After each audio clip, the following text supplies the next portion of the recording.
I forgot about it. Now, do you need a washroom break at Shaughnessy Station? Yeah, I might go. Yeah. How are you doing? Well, with I'm that? doing good. I'm sitting here grinding the glass. I'm doing good. No, but I mean, how long of a break do you have at Shaughnessy? Let's see.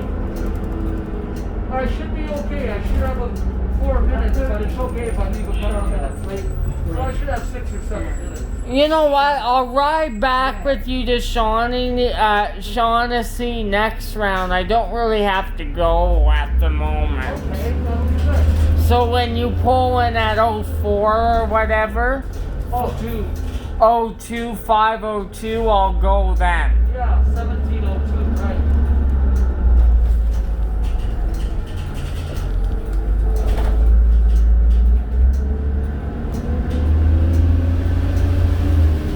Let's see how this traffic is from Walmart down to the superstore.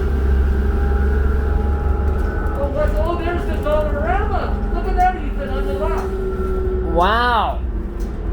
Somebody told me that was going in, and there it is. It'll be open probably in a week or so, maybe 2 weeks. A Dollarama over here, now that I like. Because the nearest one to us was either Midnapore or Brattleboro. Oh, you should have saw that Walmart parking lot the other night. Really full? Yeah. Wow. South Center, the one we passed. South Center was almost full today. Really? And there's still a ton of people going to Chinook. But it's 15% capacity, isn't it? There's something Maybe that's why they're still using 4-car C trains. Right. But I thought there was like a lockdown in place and it was only 15% capacity. I was sure of that. Hello. Hi, how are you? Okay. Now we know this thing. Yeah. Ethan, this is a friend of mine, Maria. Hi, how are you? Not too bad, Good. Getting ready for Christmas. yeah. Crazy in the stores still. Yeah.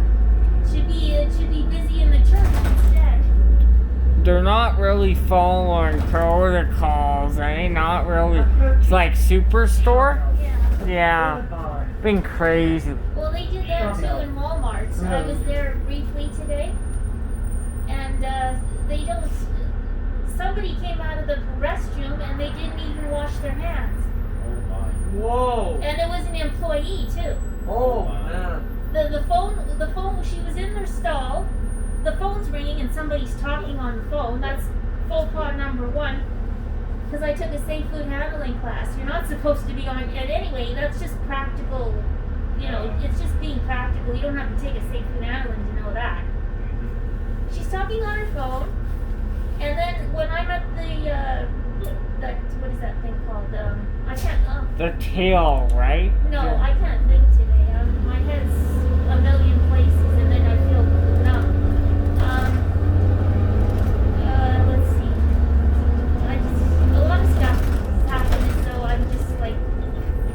Anyway, she was, and then she left, and she was still talking on her phone, and I was at the air dryer. That's right, where you dry your hands underneath.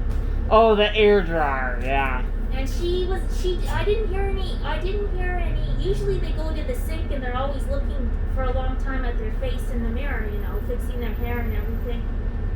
And I didn't hear any water running. And so and then I'm finished and I'm leaving and she walks right out with her phone. She didn't wash her hands. And then she's sitting on the bench outside the restroom at the back of the store and she's still talking on the phone. And some employee came out at the back and then I went and told her, and then the other employee, when she was further down in the electronics section, she was going toward the cash, the other lady. And I told her, and she said, well, we have rules. She said we have rules in place, but sometimes people don't always follow the rules. I'm like, yes, but shouldn't you make that known to your manager? Because I'm telling you that one of your colleagues did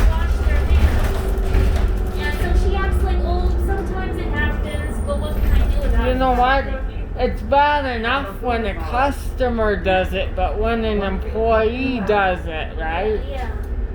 You know what? Even though if there wasn't this around, washing your hands, you know, was always a regular thing. No matter if everything was normal or not normal, that's always, you know. Yeah. Always wash your hands.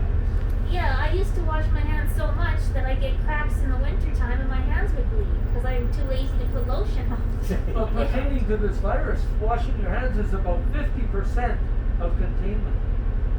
That's huge. They should be doing that all the time. Well, I don't totally know about that. I think it more has to do with inhaling rather than. Well, it does, but touching anything, if you touch a surface, I tell you, it's huge, and you don't know it, eh?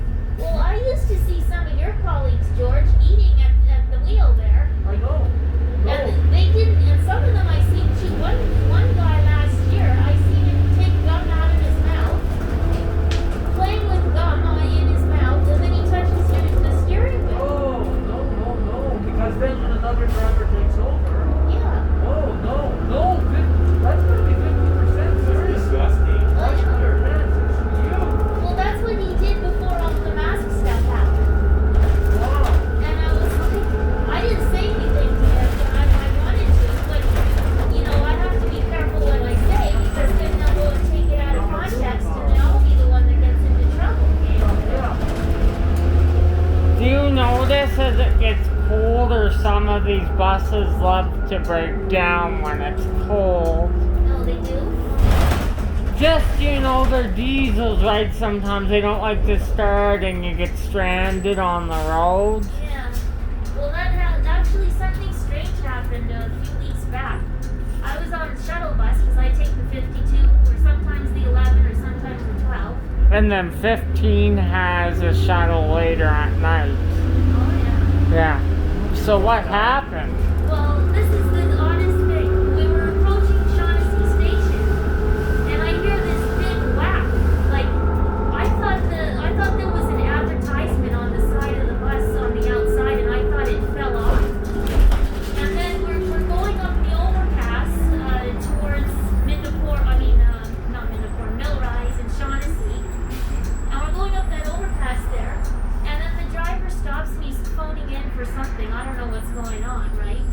And then he goes right past St. Patrick's, and then he's turning on to James McKevitt, and he stops, and I'm the only one on the bus. And so he gets off the bus, and I thought, did I do something wrong or what, you know? And he gets off the bus, and half of the door is missing. Whoa. Whoa. So I'm like, that's never happened. So that huge whap that happened at Shaughnessy must have been half of the door that fell off. Yeah. Right. So then he's at the corner of James McKevitt, and what is that? I should know that street by now. I've been here for so many years. Shaughnessy Boulevard? Yeah, that's right. It was one of them buses, right? Yeah, one of those, that little shuttle bus, yeah. That's crazy. My God, I talked to some of the drivers on them shuttles. They put 100,000 kilometers on them things a year. Oh, really? Well, they get used on the weekends. Some of the big buses are on